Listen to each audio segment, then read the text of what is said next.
आकाश वर्मा जी अपने चेंबर में बैठे हुए हैं और अपने चेंबर के ही आसपास से कहीं कर रहे हैं और उनकी चेंबर की स्थिति है कि वहां पर भी नेटवर्क की क्या स्थिति परिस्थिति है।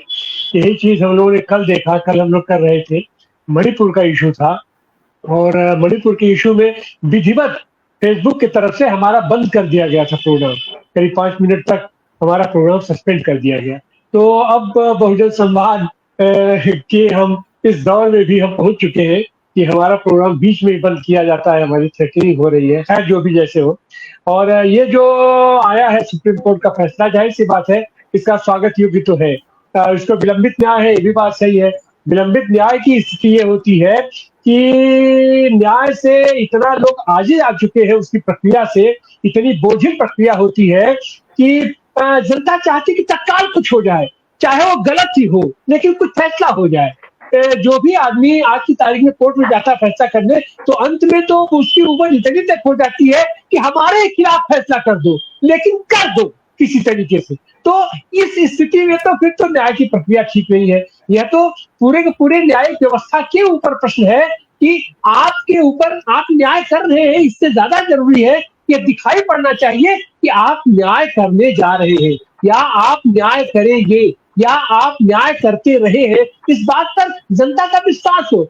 और अब जहां तक इसका सवाल है, हमारे न्यायाधीश महोदय इसके पहले वाले न्यायाधीश से बेहतर टिप्पणी किसकी थी? जिस सार्वजनिक मंच पे जाते थे एक से बढ़िया टिप्पणियां और तमाम तालियां लेकर के चले जाते थे, लेकिन अंत आते आते उन्होंने अपने आप को नंगा कर दिया कि वो सब फैसले कहां से आ रहे थे, क्यों आ रहे थे, उनके ऊपर कौन सा ऐसा दैवीय आदेश उनको उससे वो प्रेरित होकर के फैसला कर रहे थे, चाहे राम मंदिर का फैसला हो चाहे जो फैसला हो। तो जाहिर सी बात है। और ये जो अपने आए हैं आपने आपने सीजीआई महोदय, तो जाहिर सी बात है इनका भी इतिहास कुछ ठीक ठाक इतिहास है, लेकिन इनकी भी खाली टिप्पणी टिप्पणी आ रही है। यह भी जो फैसला आया है ठीक है, इनके आते आते अपने जो तत्काल फैसला किया है, लेकिन उसके साथ साथ केवल टिप्पणी कर देने से, केवल फैसला कर देने से नहीं हो जाता है। एक बात तो यह है कि न्यायाधीश न्यायपालिका केवल निर्णय कर सकता है, उसको लागू करवाने का ताकत उसके पास नहीं है। और तमाम ऐसे भी फैसले हुए हैं,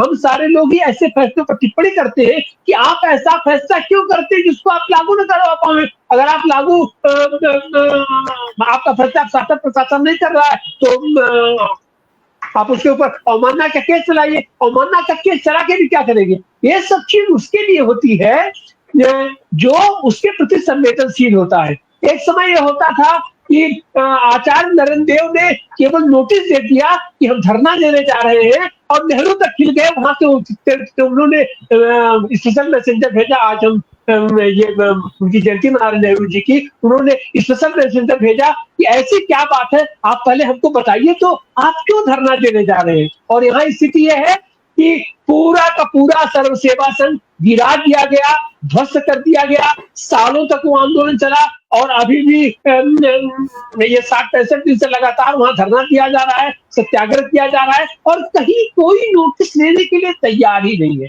तो यह जो सुप्रीम कोर्ट का फैसला होता है, यह फैसला और ऐसी ऐसी टिप्पणियां, स्थिति तो यह है सुप्रीम कोर्ट की कि कहा जाता है कि अगर कोई भी न्यायाधीश कहीं पर भी जहां बैठ जाता है वहीं कोर्ट लग जाता है। और यही हमारा है कि 4 सीनियर न्यायाधीश बैठ करके उन्होंने कहा कि दुर्दिन है और हमारी न्यायपालिका संकट पे है और उसका कोई संज्ञान नहीं किया जाता है। और उसी में से लोग आकर के आज की तारीख में वो उसके बाद सीजीआई बनते हैं और उसके बाद तो कोई अपना ये जाकर के राज्यसभा सदस्य बन गया है, तो कोई आयोग अध्यक्ष बन गया है और क्या क्या होता है। तो इस तरीके से जनता जो है, जनता में कहीं ना कहीं से विश्वास खत्म होता जा रहा है और जनतंत्र के लिए यह प्रक्रिया बहुत खराब है। संवैधानिक संस्थाओं के प्रति विश्वास का खत्म होना, ये बहुत दुखद पहलू है। इसकी रक्षा कैसे की जाए, इसका कैसे क्या हो, ये अपनी सीजीआई महोदय ने ये जो फैसला आया है। और अब भाई जाहिर सी बात है, इसमें 2 चीजें हैं। आपने फैसला तो दिया, लेकिन उसके साथ अब वो निर्णय अब उसको लागू करते हैं नहीं करते हैं, लेकिन जब तक आप जो भी लोग उस निर्णय प्रक्रिया में शामिल रहे हैं या उसके एक्सक्यूशन में शामिल रहे हैं, आपको उनके प्रति दंड का प्राविधान तो करना होगा।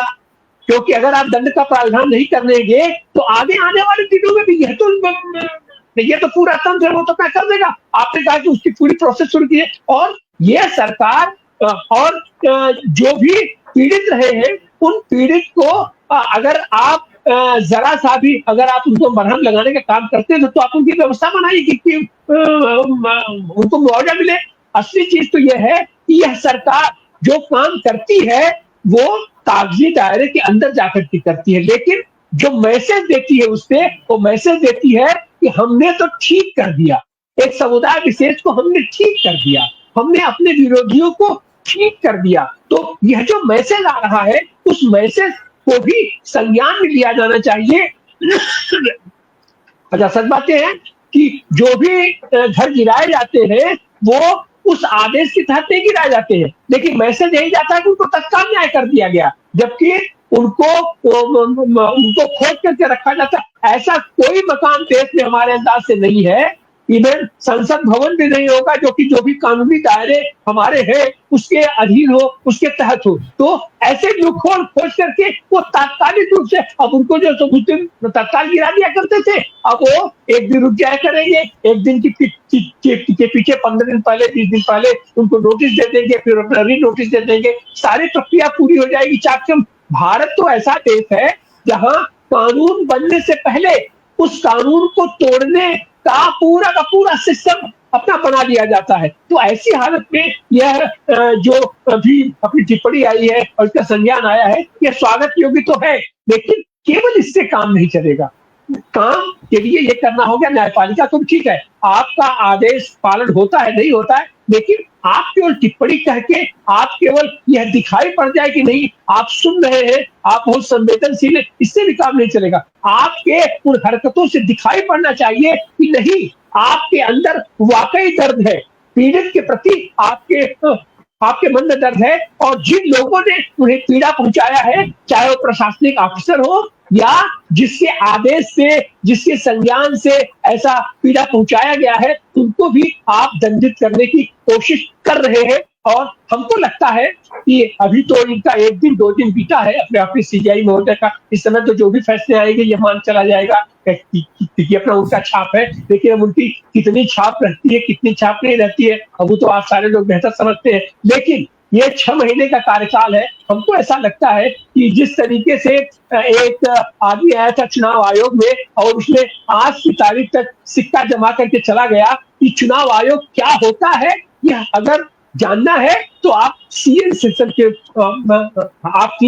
तरफ देखिए, और चुनाव आयोग का किस तरीके से दुरुपयोग होता है, किस तरीके से मटियामेल किया जा सकता है, अगर उसको देखना है तो आप राजीव कुमार जी को आप देख लीजिए। तो इस तरीके से ये जो हमारे मुख्य न्यायाधीश महोदय आए हैं, तो निश्चित रूप से हम सारे लोग ये उम्मीद करते हैं कि 6 महीना में ये ऐसा कोई मॉडल जरूर स्थापित करेंगे, अपनी छवि बनाएंगे कि जो एक अविश्वास की धारणा अपनी बनती जा रही है, लेकिन ये भी क्या करेंगे, करोड़ों करोड़ मुकदमे पेंडिंग है आपके पास, कोर्ट के पास न तो इतना समय है न तो इतने न्यायाधीश है, तो ऐसी हालत में वो मुकदमे कैसे होंगे, क्या होंगे। लेकिन जितनी भी चीजें आपके सामने आती है, सुप्रीम स्तर पर जितनी चीजें सामने आती है, जो चीजें देश की राजनीति पर, देश की संवैधानिक व्यवस्था पर सीधे सीधे प्रभाव डालने वाली है, उनको तो आप कम से कम छुइए ही, और वहां से एक संवेदना तो दिखाई पड़नी ही चाहिए, और जनतंत्र के प्रति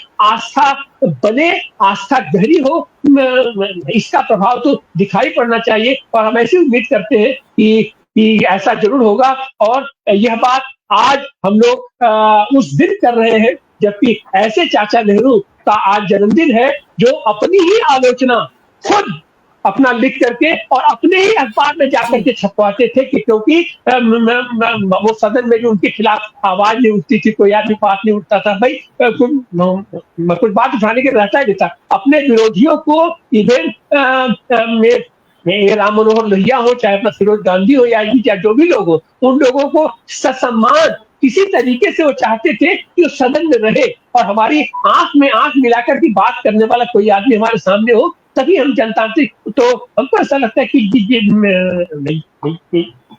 ये जो फैसला आया है इसका स्वागत करते हुए आगे के लिए उम्मीद हमें बनाए रखनी चाहिए। बहुत बहुत धन्यवाद।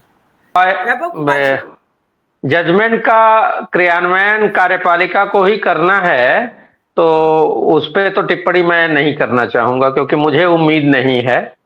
एक बात ये कहनी थी कि ये फैसला स्वागत योग्य है और मनीष जी जो बात कह रहे हैं बहुत उत्साहित कोई नहीं है, लेकिन आशावादी लोग अच्छी चीजों का स्वागत करते हैं।